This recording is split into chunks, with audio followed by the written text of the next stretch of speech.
오늘 잠시 멈추어 우리 자신에게 질문을 던져보는 시간을 갖고자 합니다. 바쁘고 분주한 일상 속에서 우리의 정체성과 미래, 그리고 하나님께서 우리에게 주신 사명에 대해 이야기하는 동안 혹시 가장 중요하고 근본적인 무언가를 잊고 있지는 않으신가요? 그것은 바로 아버지를 필요로 하는 아들, 딸로서의 우리 본연의 모습입니다. 이 이야기가 당신의 마음에 울림을 준다면 구독과 알림 설정을 통해 이 은혜를 더 많은 분들과 함께 나누는 통로가 되어주시길 바랍니다. 당신의 작은 동참이 저희가 더 깊이 있는 콘텐츠를 만드는 데 큰 힘이 됩니다. 이 말씀을 듣는 모든 분들의 삶에 하나님의 놀라운 평안과 축복이 함께하기를 기도합니다. 최근 며칠 혹은 몇 주간 하나님께서 여러분의 마음에 첫사랑을 회복해야 한다는 감동을 주신 적이 있습니까? 처음 주님을 만났을 때의 그 뜨거움, 그 순수했던 헌신을 다시 한번 돌아보라는 내면의 목소리를 들으신 분이 계신가요? 어느 순간부터 우리의 신앙 여정이 가르침의 영역, 즉 머리로 아는 지식의 영역이 마음의 영역보다 더 커져버린 것은 아닌지 돌아보게 됩니다. 주님께서는 우리가 늘 새롭고 생생한 상태로 머물기를 원하십니다. 진정한 자신의 가치를 발견하기 위해서는 역설적이게도 먼저 자신의 무가치함을 발견해야 합니다. 성경 속에서 예수님께 나아왔던 사람들을 떠올려 보십시오. 그들 중 누구도 자신이 강하고 능력이 있어서 나아온 사람은 없었습니다. 모두가 텅 빈 마음, 가난한 심령으로 예수님 앞에 섰습니다. 그리고 그리스도와 함께하는 이 삶의 놀라운 비밀은 바로 여기에 있습니다. 우리가 가진 모든 것을 그분께 드릴 때 그분은 그것을 우리에게 몇 배로 돌려주십니다. 그러나 이야기는 거기서 멈추지 않습니다. 우리는 다시 모든 것을 드리고 그분은 또다시 채워주십니다. 이것이 바로 우리 믿는 자들이 살아가는 생명의 순환입니다. 하지만 우리가 더 이상 주는 자가 아닌 오직 받기만 하는 소비자가 될 때 우리의 영적 성장은 그 자리에 멈추게 됩니다. 이제 잠시 우리 주변의 형제자매들을 위해 그리고 우리 자신을 위해 기도하는 시간을 갖겠습니다. 우리 안에 돌파의 영이 임하여 우리가 어린아이와 같은 순수함으로 회복되기를 그리스도를 향한 단순한 헌신으로 돌아갈 수 있도록 기도해 주십시오. 수동적인 기도가 아니라 목소리를 높여 간절히 기도합시다. 하나님, 우리 안에 첫사랑을 다시 불태워 주십시오. 우리가 처음 행했던 그 순수한 사랑의 행위로 돌아가게 하옵소서. 마음과 생각이 새롭게 되어 그리스도를 향한 단순한 헌신의 행위들로 채워지도록 모든 사람이 이 진리로, 이 실제적인 은혜로 만져지기를 간절히 기도합니다. 우리의 신앙 여정을 밀 이삭에 비유해 볼 수 있습니다. 밀알이 자라나면 그 알곡 주위에는 항상 쭉정이 즉 겨가 함께 있습니다. 우리의 모든 성공에도 이와 같은 쭉정이가 있습니다. 이는 우리가 이룬 모든 진보에는 반드시 버려야 할 것들이 함께 따라온다는 의미입니다.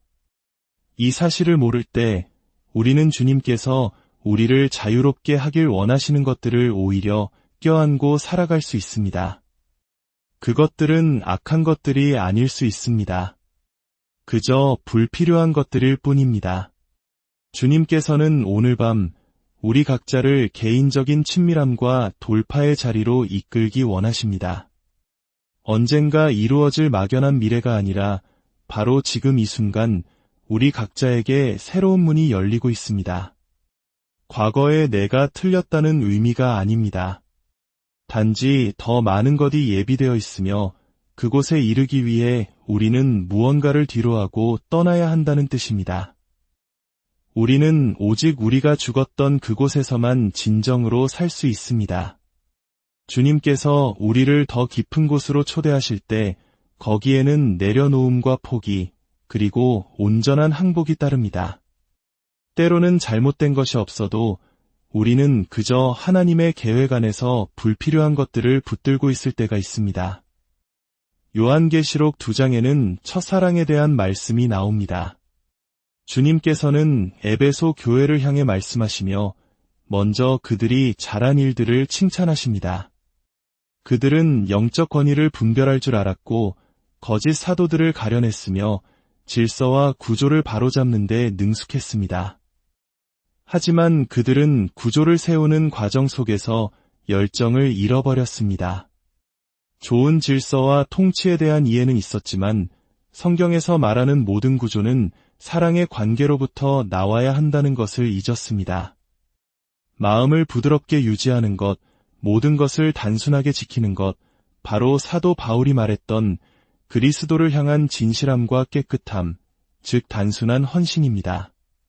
신앙의 성숙이 가져오는 가장 큰 문제점은 우리 스스로의 성장에 감명받게 될 수 있다는 것입니다.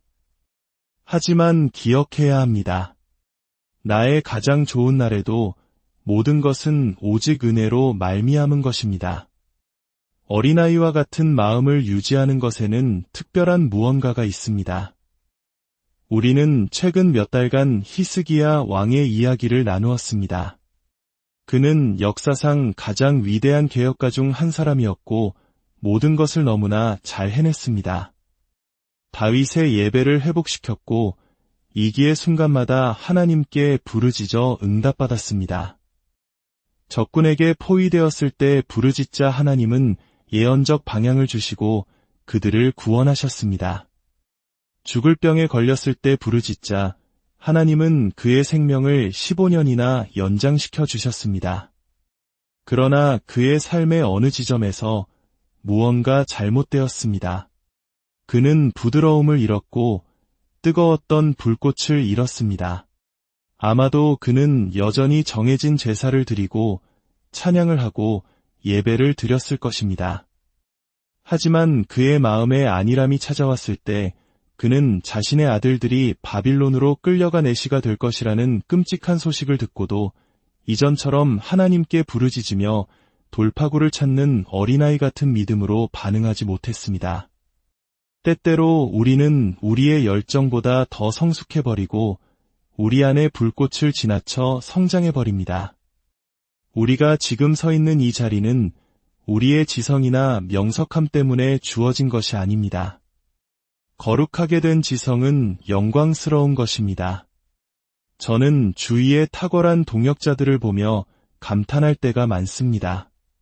하지만 결코 잊지 말아야 할 것은 우리의 머리가 우리의 가슴보다 커지게 해서는 안 된다는 사실입니다. 저는 지금 제 마음이 더 빠른 속도로 확장되어야 함을 느낍니다. 주님은 우리에게 더 깊은 통찰력을 주기 원하시고 그분의 길과 목적을 깨닫고자 하는 우리의 갈망을 채워주기 원하십니다. 하나님께서 이스라엘 백성을 택하셨을 때를 기억하십시오. 그분은 말씀하셨습니다. 내가 너희를 택한 것은 너희가 모든 민족 중에 가장 작기 때문이라. 당신의 성공에 스스로 감명받기 시작하는 순간 기억하십시오. 모든 성공에는 좋은 알곡도 있지만 불태워 버려야 할 쭉정이도 함께 있다는 것을. 지금 이 순간 저는 저의 잠재력이나 목표, 비전에 대해 생각하고 있지 않습니다. 그것들은 우리가 품어야 할 중요한 것들이지만 지금 이 순간에 저는 그저 아버지가 필요한 하나들일 뿐입니다. 자상하고 놀라우신 아버지 말입니다. 마태복음 6장 33절에서 예수님은 말씀하십니다. 그런즉 너희는 먼저 그의 나라와 그의 의를 구하라.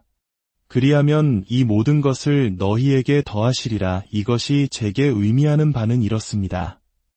나의 모든 행동, 모든 생각, 모든 야망, 모든 소유, 내 삶의 모든 것에 대해 완전하고 사랑이 많으신 아버지의 절대적인 통치를 먼저 구하는 것입니다.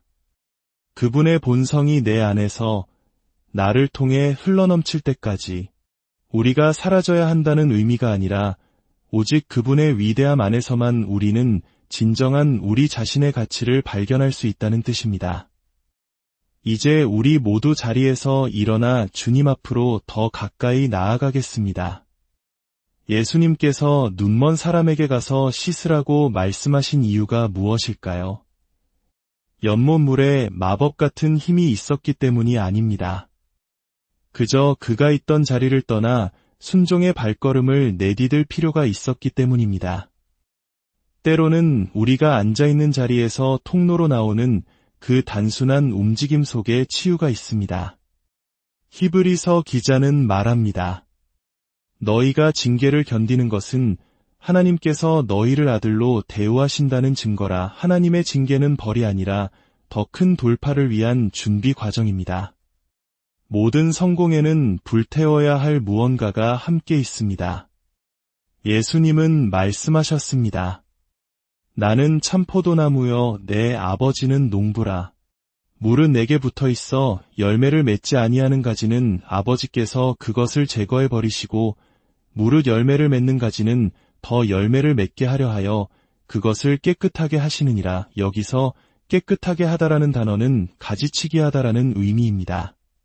그리고 예수님은 제자들에게 돌아서서 이렇게 말씀하십니다.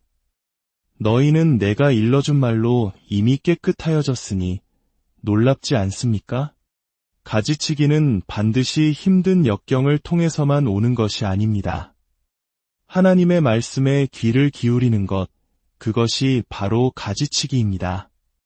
주님께서 우리의 생각과 가치관, 야망과 계획 속에서 불필요한 부분들을 잘라내고 계십니다. 그분은 우리를 그리스도를 향한 단순한 헌신으로 되돌리고 계십니다. 왜냐하면 바로 그곳에 우리의 힘이 있기 때문입니다. 오래된 찬송가의 가사가 떠오릅니다. 주 예수의 얼굴을 보라.